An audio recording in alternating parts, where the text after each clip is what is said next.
In this video, I'm going to share to you on how you can do voice typing in Google Translate. So let's get started.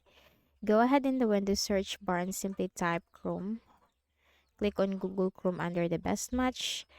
Now here we just need to simply click on the search bar and type Google Translate. Okay, hit enter. And you'll find the option from translate.google.com. Click on that.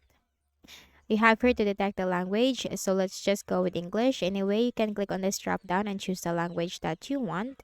Okay, then let's just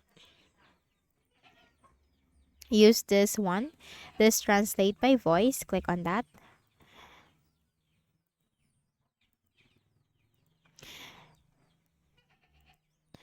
Hello everyone.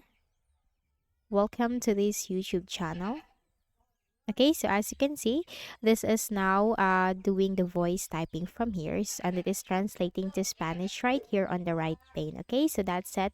I hope this video helped you. Kindly please do not forget to hit the like button and subscribe to this YouTube channel for more tutorials like this.